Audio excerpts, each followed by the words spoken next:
우리 이 시간 조나우 목사님 나오셔서 순례자의 노래라는 주제를 가지고 우리에게 큰 은혜 전해 주시겠습니다. 오늘 함께 보실 하나님의 말씀은 창세기 47장 1절부터 12절입니다. 기도하겠습니다.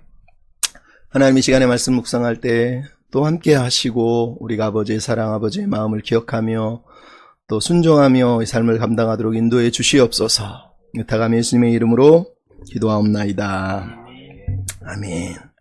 미국의 카네기 멜론 대학교라고 하는 곳에 컴퓨터공학 교수였던 랜디라고 하는 교수님이 계십니다.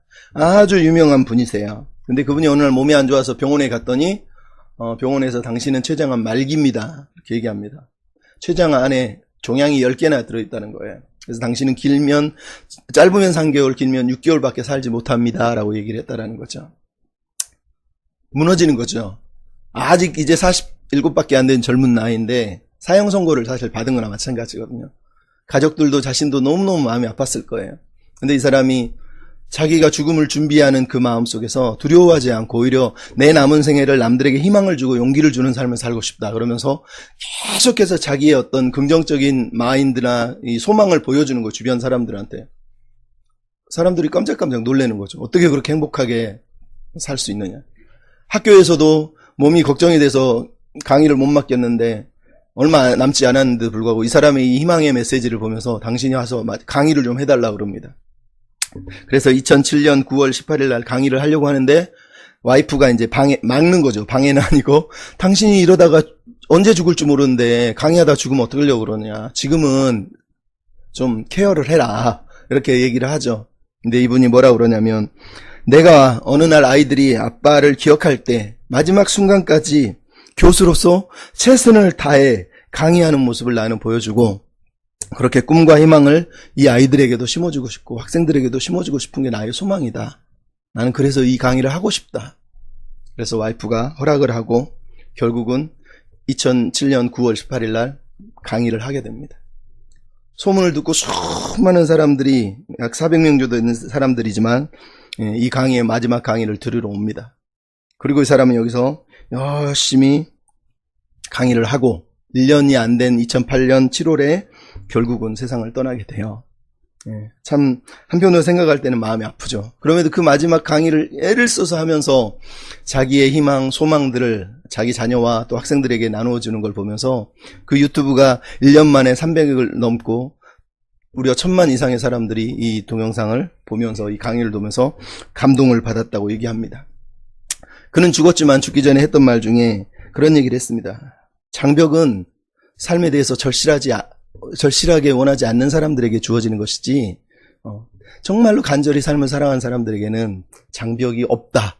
이러면서 얘기를 했다고 그럽니다. 마지막을 가면서 마지막을 준비하는 이런 랜디 교수의 모습을 보면서 우리는 삶을 어떻게 생각하고 살아가고 있는지, 삶에 대해서 간절한지 사랑하고 있는지 소망으로 사는지 이런 생각을 해봅니다. 신앙은 순례라고 우리가 늘 얘기합니다. 성경은 대놓고 삶이라는 것 자체를 순례의 여정이라고 이렇게 표현을 하죠. 근데 어떤 사람은 특히 이제 포스트 모던을 살거나 이 다운주의를 사는 사람들은 맞다, 인생은 순례다, 여기까지 인정합니다. 근데 그 다음이 문제죠. 뭐냐? 우리 인생은 목적도 없이 그냥 떠돌아다니는 순례자일 뿐이다라고 말한다는 거예요. 하지만 기독교는 그렇게 얘기하지 않죠. 인생은 순례자다. 순례자라는 말은 우리에게 목적지가 있다라는 것이고 우리가 지금 순례하는 이유도 있고 우리가 순례하는 목적도 있다라는 거예요. 중요한 건 그러면 우리는 이 순례 여정 동안 어떤 목적을 가지고 어떤 목적지를 향해서 무엇을 위해 살고 무엇을 남기고 나아갈 것이냐라는 질문을 우리가 하지 않을 수 없다라는 거죠. 오늘 본문을 창세기 47장을 읽으면서 우리가 보고 있는 것은 바로 우리가 지금 던진 이 질문을 창세기 저자가 우리에게 사실 던지고 있다라는 거예요. 창세기 47장은 46장처럼 동일하게 샌드위치 구조를 가지고 있습니다. 1절부터 12절은 애굽 땅에 정착을 준비하고 있는 야곱의 가족들을 얘기합니다. 그리고 마지막 7절부터 31절은 애굽에서 이제 임종을 맞아서 죽음을 준비하고 떠날 준비를 하고 있는 야곱의 모습을 보여주고 있습니다. 그리고 그 가운데 요셉이라고 하는 사람이 기근 동안에 애굽을 통치하고 있는 토지 정책이 등장을 하고 있죠. 그러니까 사실 1절, 12절부터 27절로 바로 이어도 되는 이야기를 성경 저자는 이 양쪽 이야기 사이에다가 딱 요셉의 토지 정책을 지금 끼워놓고 있는 거예요. 그러니까 토지 정책 이야기를 둘러싸고 있는 것은 정착을 준비하는 사람과 떠남을 준비하는 사람, 이 사이에 지금 이 토지 정책 이야기가 들어있는 거거든요. 결국은 이 이야기가 들려주고 싶은 의도는 이런 겁니다. 이스라엘 백성, 하나님의 백성들의 정체성이 무엇이냐는 거예요. 우리는 어떤 존재로 지금 애굽에서 살아야 하는 거라는 거죠. 또 하나는 우리는 어떠한 자세로 그러면 이 애굽 땅에서 살아야 하는 것이냐라는 거예요. 결국은 우리가 이 본문을 통해서 배워야 될 내용은 가나안 땅을 향해서 소망하며 이제는 출애굽을 하고 있는 이스라엘 백성들에게 너희들은 어떤 소명을 받은 백성인지를 잊지 말아라 라고 들려주고 있고, 우리 또한 하나님을 믿는다면 우리는 이 땅에서 애굽과 같은 세상에서 아니면 가나안을 향해서 광야길을 걸어가는 우리에게 우리는 어떤 백성으로 어떤 정체성을 가지고 어떤 자세로 이 땅을 살아내야 하느냐라는 질문을 사실은 맞닥뜨리게 될 수밖에 없다라는 거예요.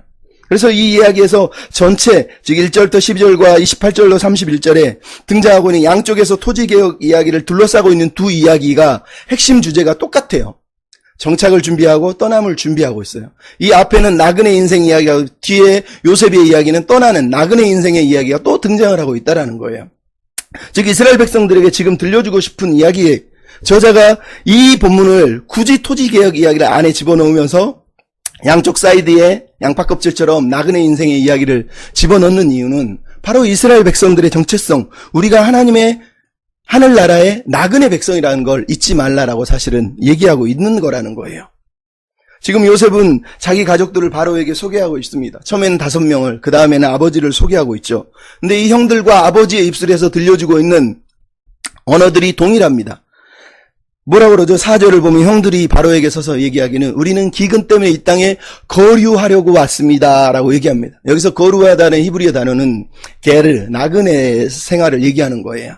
이거는 창세기 12장 10절에 보면 아브라함이 애굽에 거류하려고, 그러니까 애굽에 잠시 정착하려고 떠났더라라고 할 때 쓰는 그 단어를 그대로 쓰고 있어요. 사실 우리가 알지만 아브라함, 이삭, 야곱은 계속 거류민으로 살아가요. 심지어 약속의 땅인 가나안에서도 우리는 거류민으로 살고 있다는 걸 보게 돼요.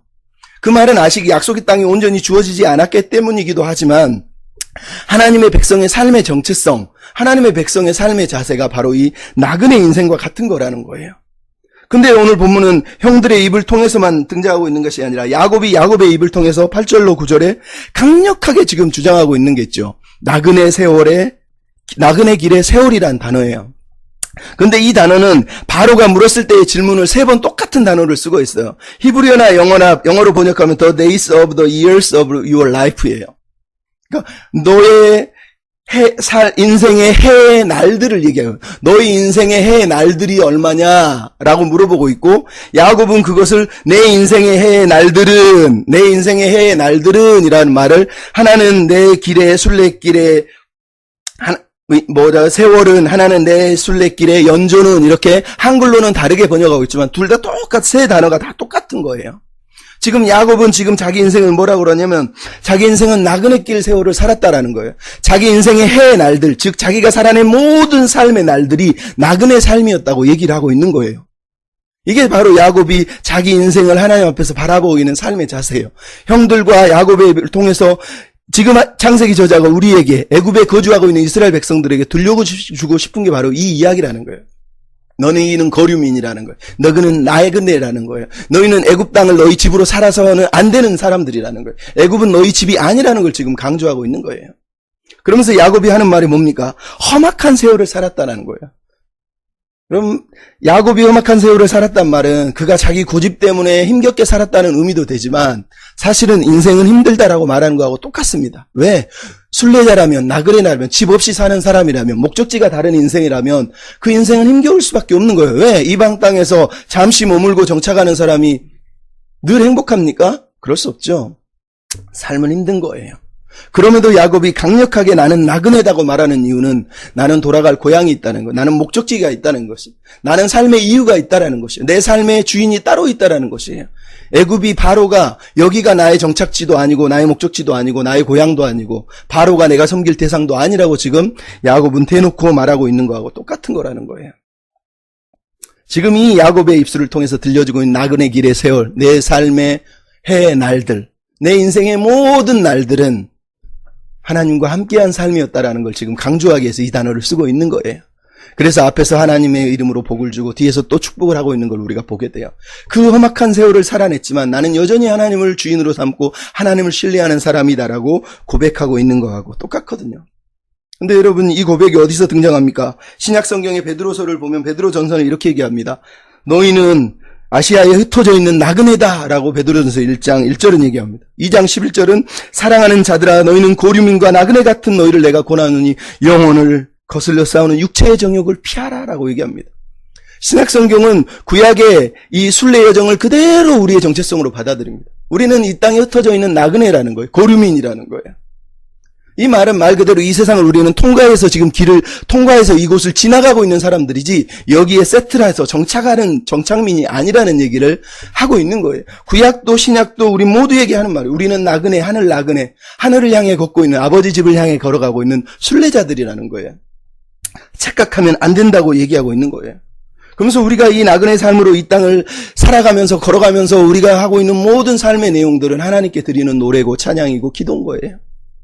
우리가 살아낸 이 나그네의 정체성을 들고 살아가는 그 삶의 모습들이, 삶의 반영들이 한 번도 맡아보지 못한 꽃향기고 한 번도 들어보지 못한 노랫소리고 먼 나라에서 들려온 그 나라의 소식을 보여주는 사람으로서 우리는 이 나그네 길을 지금 걸어가고 있다는 걸 이스라엘 백성들에게 그리고 우리에게 잊지 말라라고 얘기하고 있는 겁니다.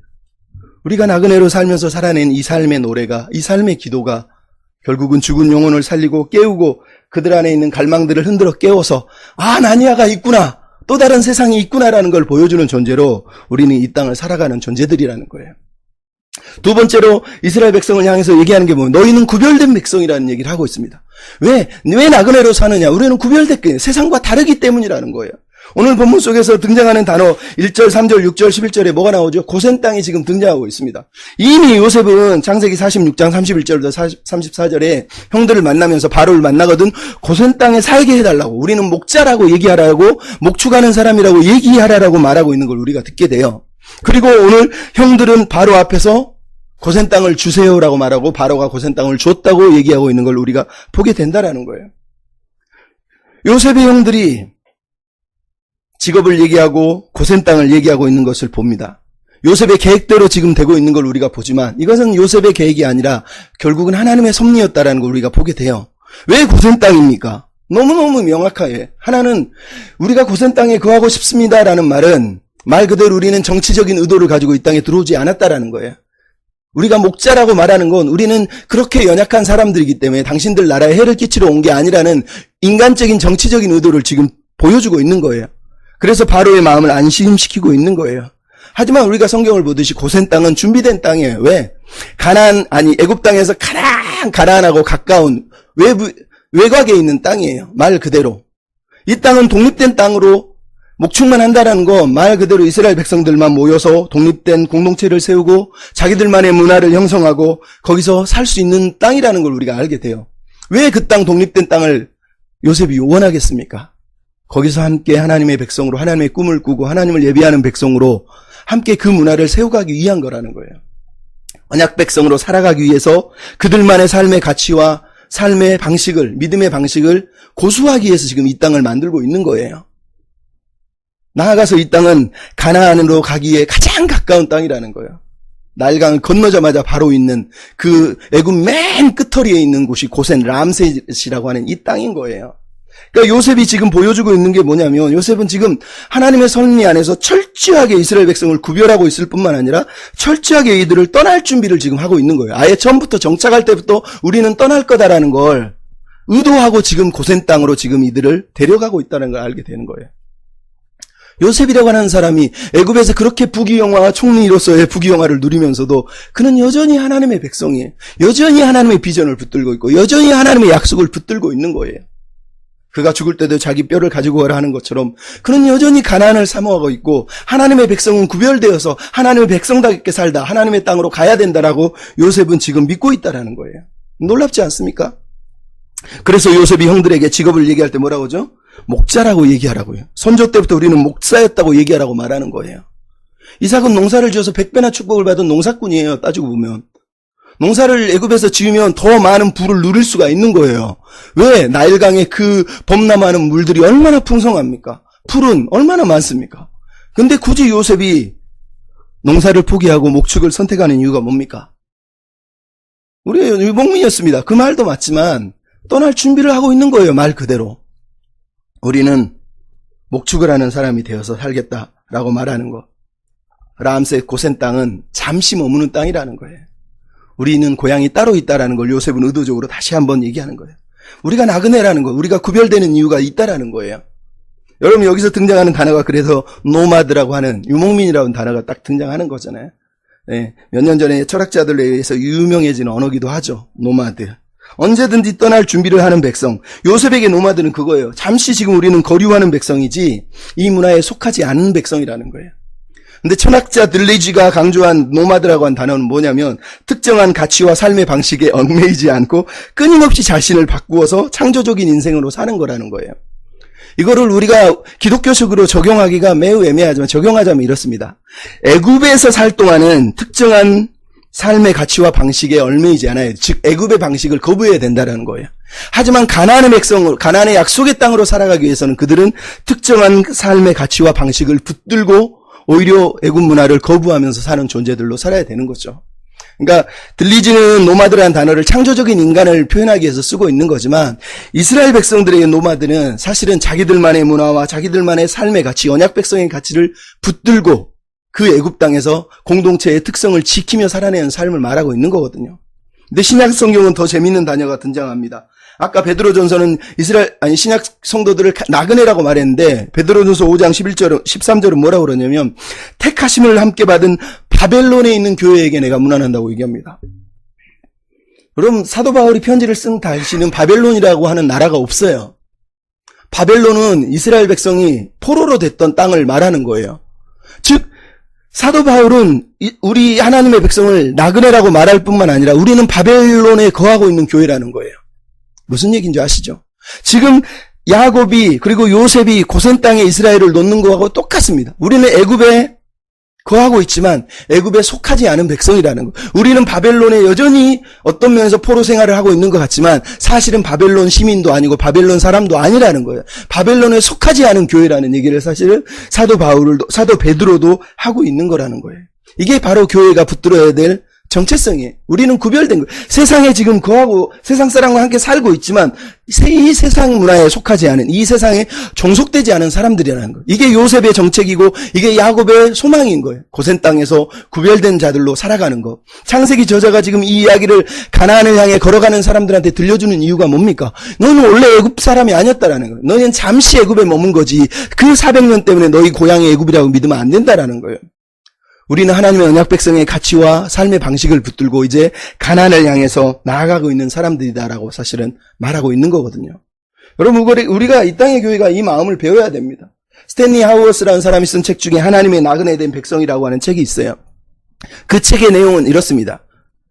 주 312년 13년 콘스탄틴이 기독교를 받아들이고 기독교를 공인한 이유로 기독교는 타락했다는 거예요. 왜? 교회가 제도화되고 제국교회가 되면서 기독교가 몰락했다라는 거예요. 왜 몰락했겠습니까? 제국교회가 돼서 몰락한 게 아니에요. 제국의 힘을 입고 권력을 입고 부를 가지고 그 문화에 동화됐기 때문이라는 거예요. 여러분, 이스라엘 백성의 타락이 뭡니까? 가나안 땅에, 애굽 땅에 그들이 문화에 동화됐기 때문이에요. 그 세상에 살지만 세상에 속하지 않은 구별된 백성이어야 되는데 그들이 구별된 삶을 살지 못했기 때문이에요. 여러분, 이 땅의 교회의 비극도 똑같은 거 아닙니까? 우리가 이 한국이라는 나라에 살고 있지만 이 세상의 문화를 접하며 살지만 어느새 우리는 제국교회처럼 권력에, 정치에, 부에, 욕망에, 명예에 붙들려서 살아가는 세상교회로 변질돼 버려. 세상에 포로된 교회가 된 거예요. 요셉은 애굽에 살지만 애굽에 포로된 존재가 살지 말라고 말하고 있는 거예요, 사실은. 근데 이스라엘은 결국 포로의식, 노예 근성을 그대로 붙들고 살잖아요. 가나안에서도 그렇잖아요. 이 땅의 교회도 그러고 있는 겁니다. 우리가 이 땅에 거하지만 이 땅에 속하지 않은 존재라는 걸 잊어버리면 안 됩니다. 우리가 문화에 예속될 때 우리는 타락하고 이미 우리는 이 타락하고 있다는 걸 보게 돼요.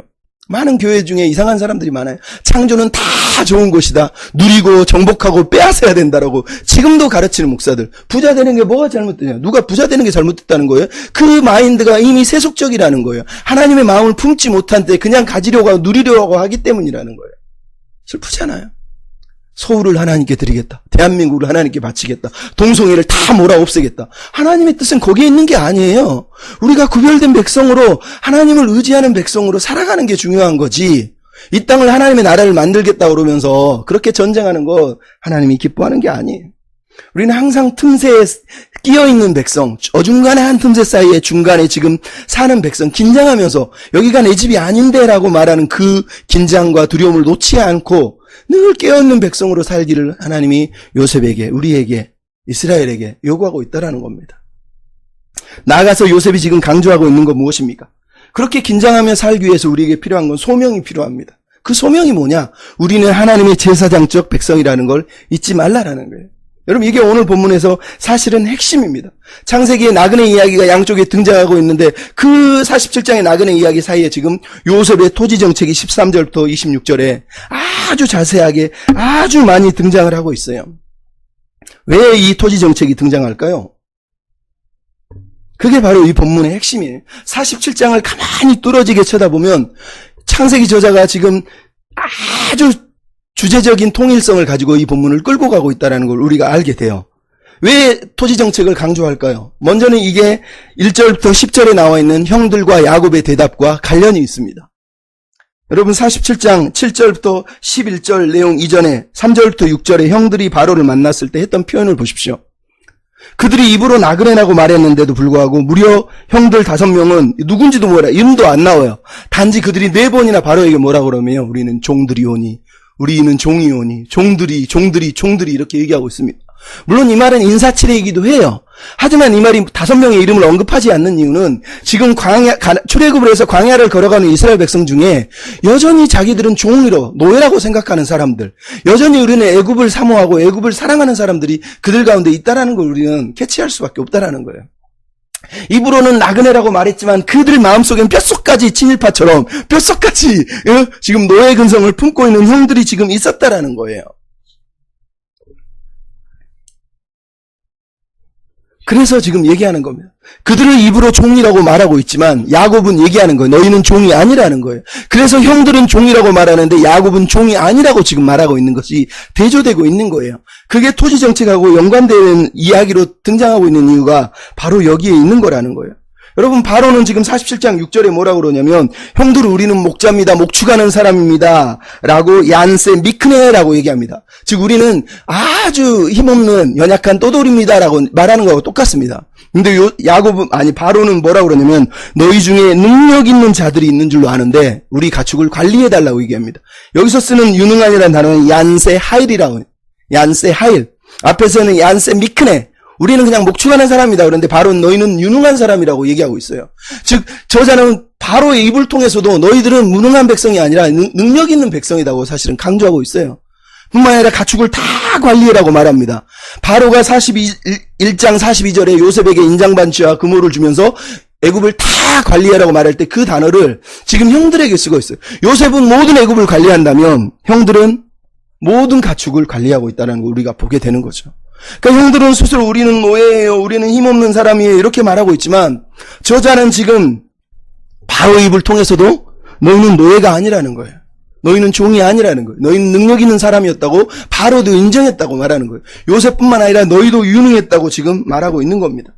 근데 거기에 그 다음에 이어지는 게 바로 7절부터 10절에 야곱의 축복의 이야기가 등장하고 있어요. 야곱이 지금 그냥 인사하고 나와도 되는데 저자가 인사하고 나왔습니다라고 쓰면 끝나는 내용인데 거기다가 2번이나 야곱이 바로에게 축복하고 나왔다라고 이렇게 쓰고 있는 거예요. 이 말은 말대로 형들이 말한 그 종들의 언어가 아니에요. 우리는 종이 아니라 우리는 하나님의 축복을 전하는 하나님의 축복의 백성, 언약의 백성이라는 거예요. 하나님의 축복을 세상에 전달하고 당당히 하나님의 축복을 세상에 전달하는 그 하나님 나라의 언약 백성이라고 말하고 있는 거예요. 지금 제국을 흔들고 통치하고 있는 절대 권력 앞에서 형들은 쫄아가지고 우리는 종이오니 말하는데 야곱은 아주 당당하게 바로를 축복하면서 2번이나 아이들을 축복하고 있다라는 거예요. 바로 자신들을 이스라엘 백성들의 소명, 사명이 무엇인지를 보여주고 있는 거예요. 우리는 종처럼 사는 존재가 아니라 세상처럼 바로처럼 애굽처럼 권력과 부와 명예가 없을지라도 당당하게 하나님의 축복을 선언하고 하나님의 축복을 전달해주는 언약 백성, 축복의 백성이라는 걸 잊지 말라고 지금 말하고 있는 거예요. 여러분, 애굽은 그 당시에 110세가 가장 오래 산 나이고 가장 복받은 나이라고 생각했다고 그래요. 근데 야곱은 지금 130세예요. 이것은 애굽의 기준으로는 이해할 수 없는 나이인 거예요. 말 그대로 전혀 다른 축복의 삶을 지금 야곱이 들고 있다는 걸 지금 강조하고 있는 거예요. 내가 130세다 이 말은 대놓고 나는 너희들하고 다른 삶을 살고 있다고 말하는 거하고 똑같은 거예요. 근데 우리 선조들은 아브라함은 175세, 이삭은 180세를 살았다고 말하는 거거든요, 사실은. 그러니까 나는 다른 기준으로 산다고 지금 말하고 있는 거예요. 다른 기준, 다른 복이 뭐겠어요? 말 그대로 창세기 12장 2절로 3절에 너를 축복하는 자를 축복하고 너를 저주하는 저주하는 너를 복의 근원이 되어야 된다라고 하나님이 선언한 그 선언을 지금 야곱이 삶으로 몸소 보여주고 있는 겁니다. 야곱은 지금 당당하게 바로를 축복하면서 내가 복의 근원이라는 거예요. 우리가 복의 근원이 되어야 된다고 말하고 있는 거예요.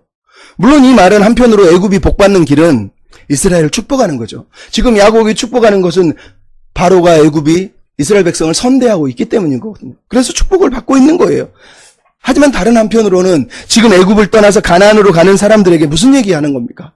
우리는 나그네가 거류민이지 저 애굽 땅의 종이 아니라는 거예요.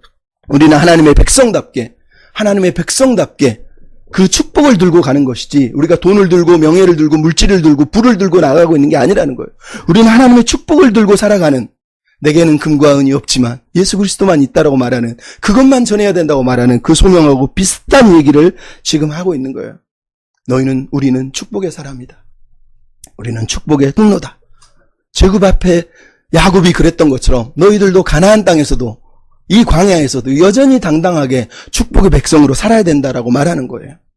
나아가서 그래서 이 이야기가 등장하는 게 바로 47장 중간에 있는 요셉의 토지개혁 이야기예요. 여러분, 요셉의 토지개혁에 대한 23절부터 47장 26절까지 이야기는 학자들마다 의견이 분분합니다. 어떤 사람은 요셉의 토지정책에 대해서 요셉이 긍정적이다, 이 토지정책은 너무 지혜로운 정책이다 말합니다. 근데 어떤 학자들은 뭐라고 그러냐면 요셉의 토지정책을 비판합니다. 요셉 때문에 애굽인들이 다 바로의 종이 됐다는, 노예가 됐다는 거, 재산도 빼앗기고 모든 걸 다 빼앗겨서 거지가 됐다고 말하는 거예요. 어이가 없죠. 근데 여러분, 중요한 게 하나 있어요. 이런 본문을 읽을 때는 오늘날의 경제정책, 정치정책, 토지정책을 가지고 이 본문을 읽으면 안 되는 거예요. 왜? 지금 우리는 21세기를 살아가고 있으니까 자꾸 우리 시대의 시각으로 성경을 보려고 하지만 성경은 성경 그 당시에 쓰여진 그 시대의 시각으로 그 상황을 읽어야 되는 거예요. 우리 시각으로 절대 읽으면 안 돼요. 이렇게 우리가 우리 시각으로 입맛대로 성경을 읽어내기 때문에 우리가 성경을 얼마나 왜곡하고 있는지 모릅니다. 아마 이런 글을 읽으면 친일 종족주의자와 친일파 우선들은 아주 행복해할 겁니다. 그죠? 봐라, 사실은 애굽이 이스라엘을 살려준 거 아니냐. 다 죽어가는 이스라엘 백성 애굽이 살려줬지 않냐. 일본이 그런 나라다. 400년 관리하면 어때? 그래도 우리 먹여줬잖아. 오늘도 우리는 애굽을 찬양하고 일본을 찬양해야 돼. 막 이러고 싶은 마음이 굴뚝 같지 않겠습니까? 근데 성경은 뭐라 그럽니까? 그렇게 노예 시절을 그리워하는 그들에게, 노예 근성으로 사는 그들에게 하나님이 너희는 노예가 아니야. 너희는 애굽 백성이 아니야. 애굽에 잠시 머물라고 보내보지 애굽에 종속되어서 노예처럼 그 나라 식민에 되어서 살라고 한 적이 없다는 거예요. 하나님은 단 한 번도 이스라엘 백성을 애굽의 노예로 만들기에 보낸 적도 없고, 애굽을 사용한 이유가 평생 그들을 노예로 만들어서 통치하면서 은덕을 감사하면서 살라고 세워본 적이 한 번도 없다는 거예요. 잠시 요셉을 통해서 애굽과 바로를 허용했을 뿐이지 그들이 평생 그들을 노예로 속박하고 살기를 하나님이 요구한 적이 없다는 거예요. 그래서 성경 전체는 애굽을 얘기할 때마다 언제나 죄, 노예 이 단어를 통해서 강력하게 부정하고 있잖아요. 그게 슬픈 거죠. 우리나라에 여전히 노예 근성으로 일본에 감사하고 천황께 감사하면서 이 나라는 일본의 나라입니다 하면서 바치려고 하는 미친 사람들을 볼 때마다 한편으로는 너무 마음이 아픕니다. 아무튼 그렇습니다. 오늘 본문을 읽을 때 고대 근동의 시각과 상황으로 읽어야 돼요. 고대 근동에서는 있죠. 나라가 가장 심각하게 어려울 때, 아니 보통 때도 세금을 얼마를 걷는 줄 아십니까? 심한 사람은 2분의 1, 더 안심한 나라는 3분의 1을 세금을 걷었다는 거예요. 무슨 얘기냐? 50%에서 33%를 세금으로 매 뜯어간 거예요. 근데 지금 요셉은 뭘 하고 있냐면 5분의 1을 지금 나라가 망가지고 기근이 심한 그때에 9.1 정책이 5분의 1이었다는 거예요. 20%밖에 안 거뒀다는 거예요. 그 당시 통치자들의 시각으로 볼 때도 가장 관대한 정책을 지금 요셉이 하고 있는 거예요. 그런 착취를 하고 있는 게 아니에요. 그들을 구울하기 위해서 애쓰고 있는 거예요. 나아가서 우리가 레위기를 읽어보면 레위기의 희년법이 왜 등장하죠? 그 당시는 이스라엘 백성조차도 재산이 없으면 땅을 팔고, 땅이 팔고 없으면 자기 자손을 팔고도 몸이 없으면 자기까지 팔면서 스스로 노예가 되는 거예요. 그 당시 문화가 그랬던 거예요. 근데 그 문화를 살리기 위해서 하나님이 희년법을 정하시고 안식년을 정하신 게 고엘 제도를 만든 게 바로 그 이유란 말이에요. 지금 요셉이 하고 있는 건 성경의 레위기의 내용하고 전혀 갈등을 일으키지 않아요, 사실은.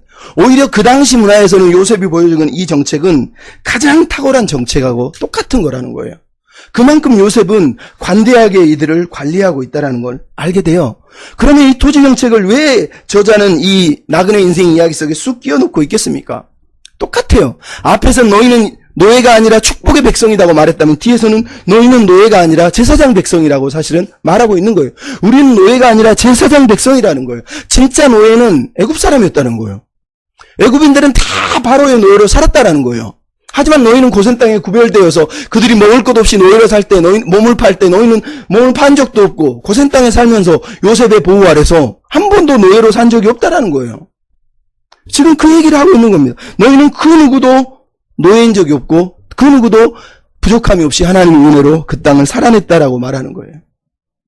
나아가서 요셉의 통치가 그래서 지혜롭다라고 오늘 읽고 있는 이유가 중요한 거예요. 왜?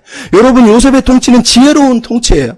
지금 바로는 이 애굽 나라는 바로가 왕이긴 하지만 바로가 통치하고 있는 게 아니에요. 요셉이 요셉의 정책에 의해서 요셉의 지혜에 의해서 지금 이 나라가 통치되고 있기 때문에 어떤 면에서 바로의 종이 되고 있는 이 모습은 아주 긍정적인 거라는 거예요. 왜? 그들이 지금 성경 뭐라고 말하죠? 스스로 감사하고 있어요. 모든 걸 다 재산을 바로에게 바치고 결국은 바칠 게 없어서 몸을 바치는 종이 되면서까지 그들이 뭐라고 그러냐면 너무 감사하다고 말해요. 고맙다고 말하면서 노예가 되고 있는 걸 보게 돼요. 여러분, 이 그림이 무척 중요한 겁니다. 왜? 요셉의 치세 동안에 그들은 노예가 되는 것조차도 기뻐했다라는 거예요. 하지만 누가 통치하느냐에 따라서 이 정책은 완벽하게 달라집니다. 여러분, 애굽 12왕조 때 요셉이 통치하는 이 나라는 평화로운 나라였어요. 심지어 창세기 저자가 오늘까지 이 정책이 이어지고 있다고 말했던 그가 살았을 때까지 그 시대가 15왕조, 16왕조인지 모르지만 그나마 살만했다라는 거예요. 5분의 1은. 근데 힉속스 왕조인 제18왕조가 등장하고 그리고 130여 년 동안 출애굽하기 전까지 130여 년 동안 바로가 했던 힉속스 왕조가 했던 일이 뭐냐? 요셉의 치세, 셈족의 치세를 다 나라의 역사에서 지워낸 거라는 거예요. 그리고 이스라엘 사람들을 노예로 삼고 이제는 애굽 사람뿐만 아니라 이스라엘까지 다 노예로 삼아버렸다는 얘기를 하고 있는 거예요. 결국 이게 이 본문에서 중요한 거예요. 왜?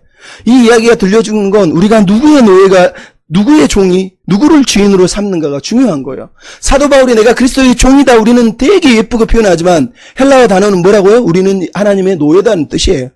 우리는 세상의 노예가 아니라 하나님의 노예다라고 말하는 게 사도 바울이 쓰고 있는 둘로스의 핵심 언어예요.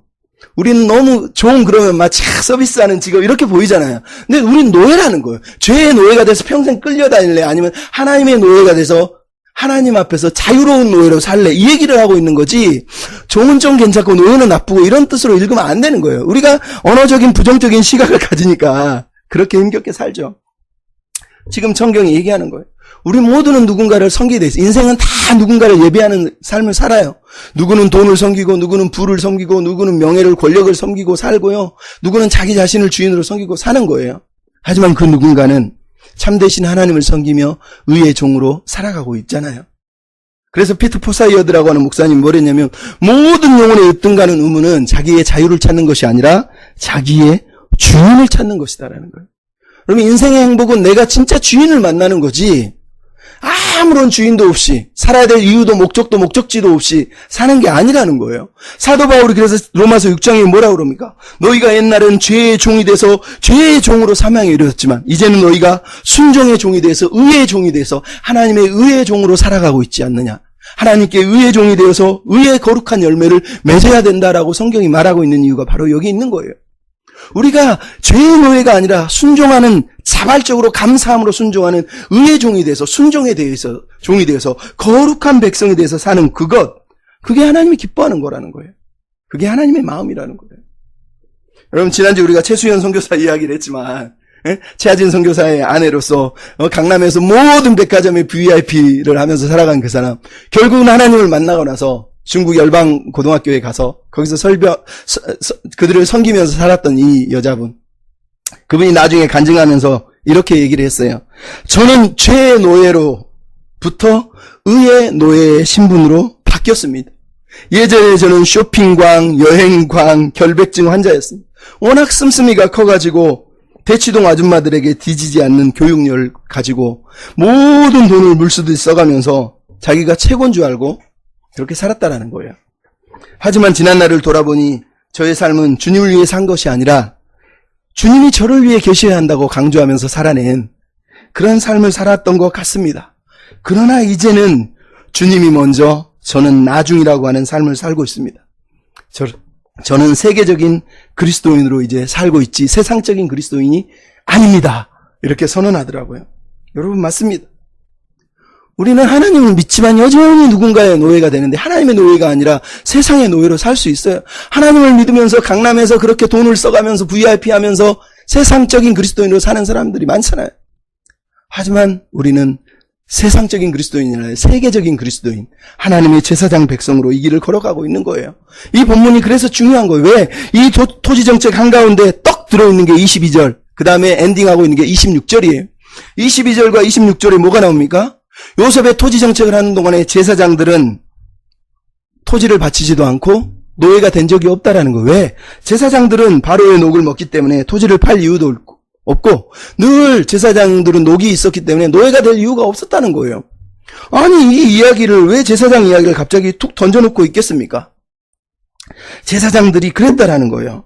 제사장들이 그랬다라는 거예요. 왜 이게 중요하죠? 제사장들이 그렇게 자기의 삶에 노예가 된 적이 없이 살아낸 그 애굽의 제사장들이 그랬다면 하나님의 백성으로 하나님의 양식을 먹고 있는 하나님의 제사장 백성인 너희들은 어떻게 하겠냐는 거예요.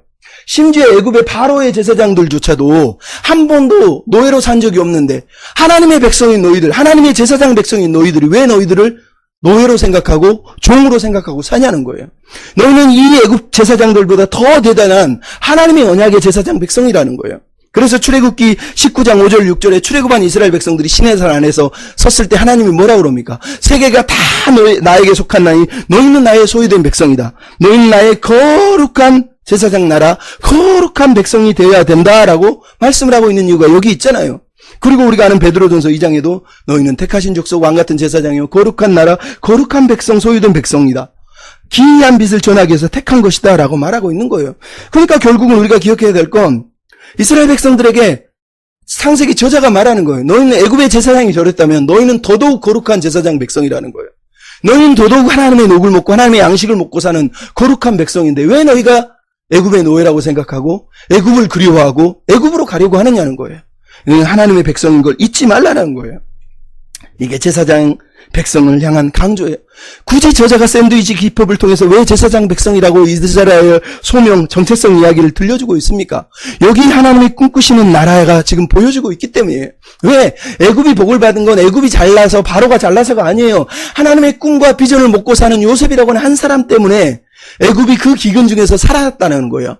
애굽이 요셉이라고 하는 한 사람의 축복의 통로가 되어서 살아냈다면 이스라엘 백성은 요셉과 같은 비전을, 요셉과 같은 언약적 백성이 되어서 요셉과 같은 하나님의 꿈을 꾸고 세상을 향하여서 축복의 백성, 제사장 백성으로 살아낸다면 온 세상은 더더욱이나 복을 받을 거라는 거예요.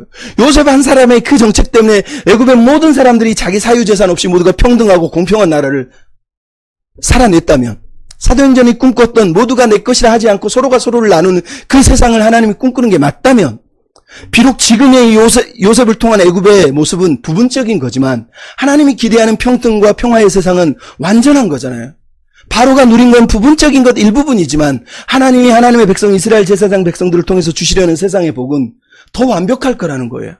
모두가 사유화하려고 하고 자기 것을 삼으려고 가지고 싸우고 다투고 빼앗고 짓밟고 정치 권력 명예에 빌붙어 가지고 살아가는 그 세상 말고 모두가 서로를 향해서 갈등이 없이 다툼이 없이 심지어 종이 되어도 감사하면서 살아갈 수 있는 그런 섬김과 나눔의 세상. 그게 하나님이 꿈꾸는 세상이라는 거예요. 이스라엘 백성들이 사는 이유가 바로 여기에 있다라는 거예요.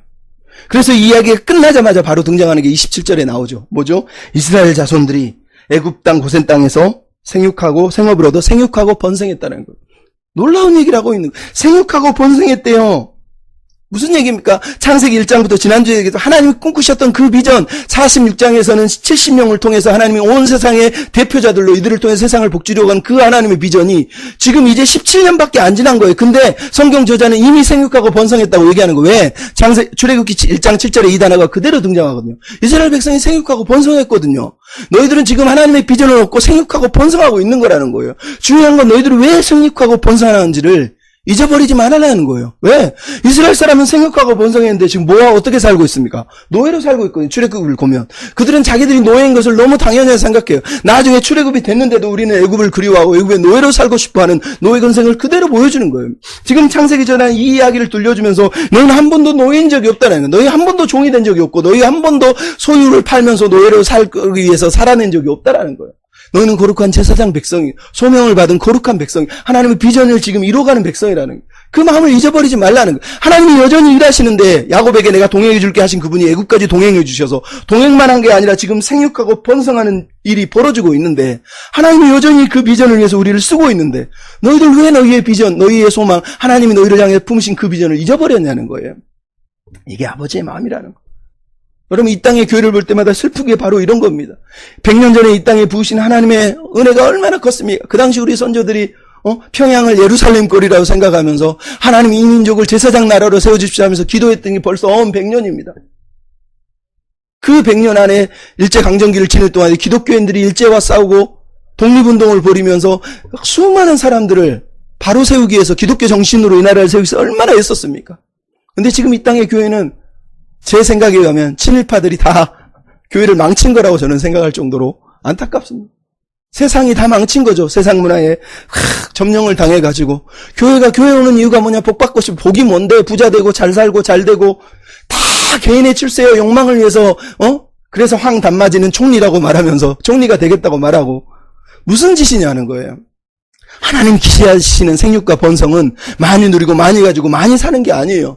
하나님이 너희를 생육하게 하고 번성하게 하신 이유는 거룩한 제사장 백성이 되어서 제사장 나라가 되어서 하나님의 꿈을 들고 가는 사람들이 번성하기를 하나님이 여전히 기대하고 있다는 걸 잊어버리지 말라라는 거예요. 그 번성의 핵심은 약자들을 짓밟는 게 아니라 사회적으로 소외되고 약한 자들을 돌보고 케어하고 그들의 필요를 채워주면서 그들이 함께 잘 살 수 있는 그런 세상을 하나님의 나라를 하나님이 꿈꾸고 있다라고 지금 말하고 있는 거잖아요.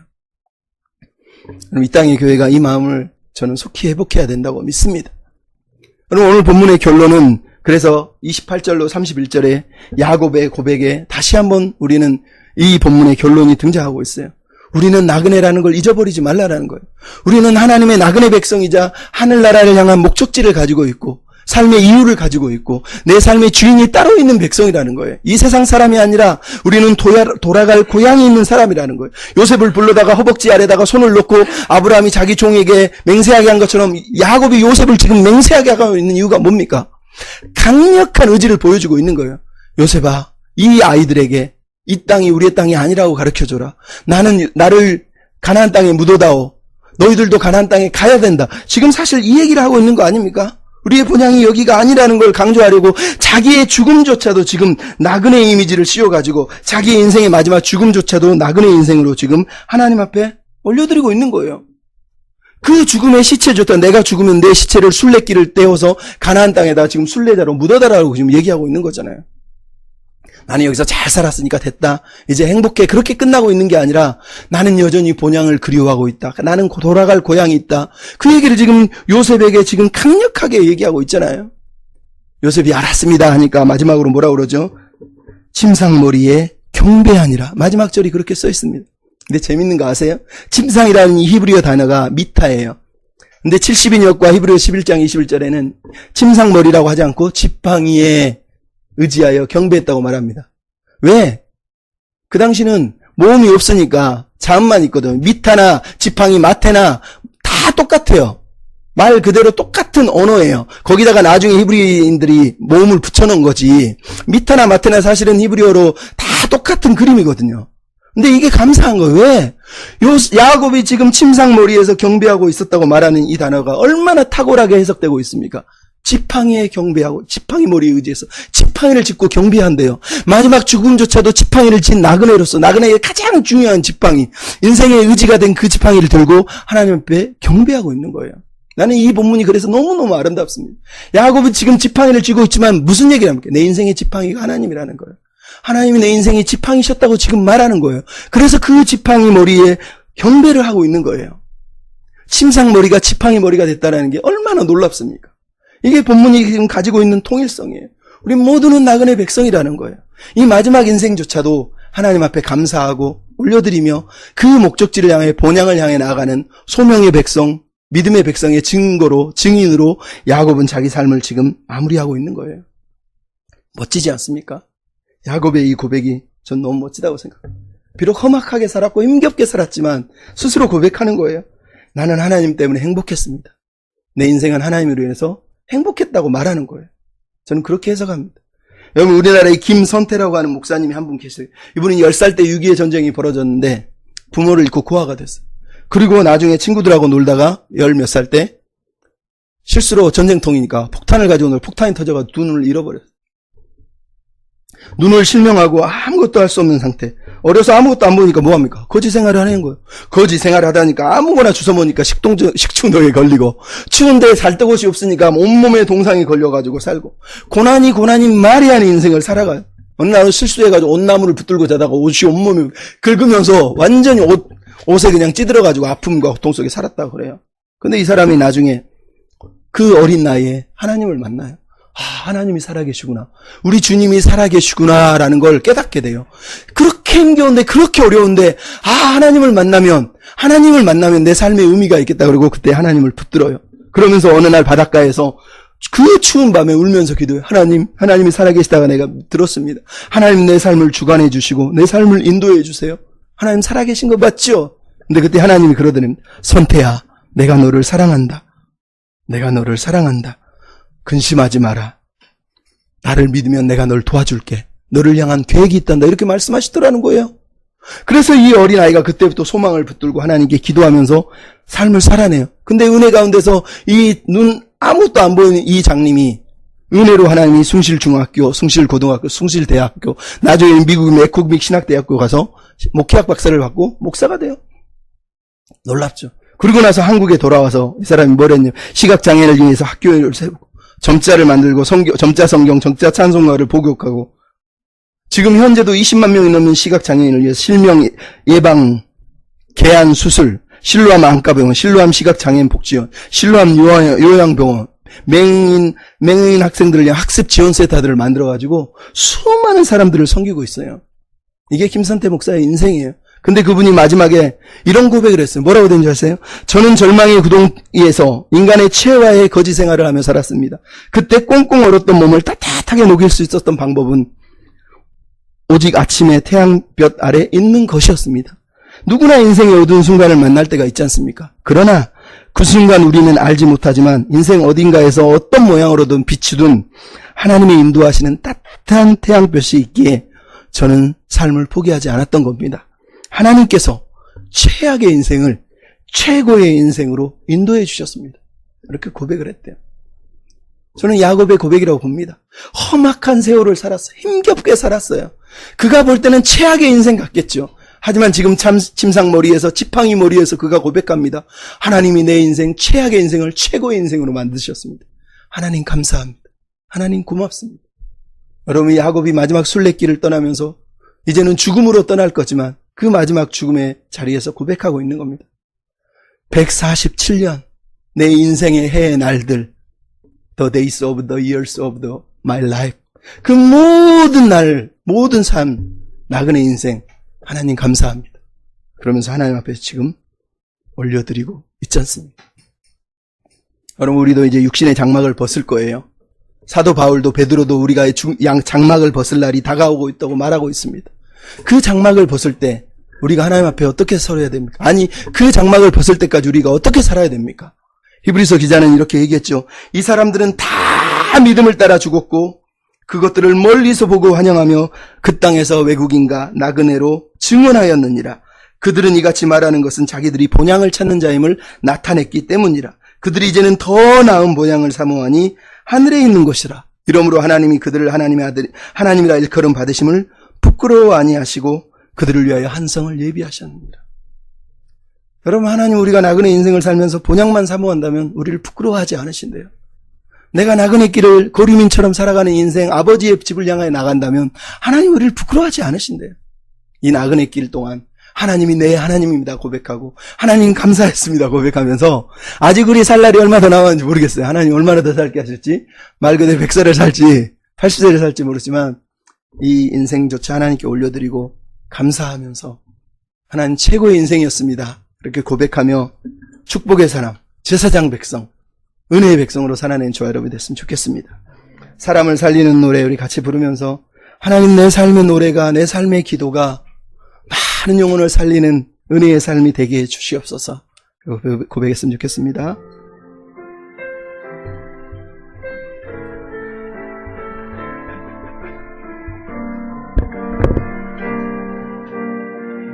주 부르심 따라, 주 부르심 따라 예수 이름 부르며 나의 인생을 드렸네. 사람들 이해 못하고 결과 어떠하든지 주만 따라가기 원했네. 이제와 돌이켜보니 그저 부끄러울 뿐. 모두 다 주의 은혜라. 벼랑 끝에 선 나를 주의 손이 이끌어 여기까지 인도하셨네. 하나님 사랑 날 떠나지 않고 끝까지 사랑하셨기에 오직 예수와 십자가만 바라보면서 나의 생명도 아낌없이 드리기 원하네. 내 노래가 상한 영혼 일으켜 다시 살게 하는 노래가 되길. 주 배울 때 착한 일꾼이라 칭찬받기 나워. 하나님 내 삶의 기도가 상한 영혼 일으켜 다시 살게 하는 기도가 되길. 주 배울 때 착한 일꾼이라 칭찬받기 나워. 내 노래가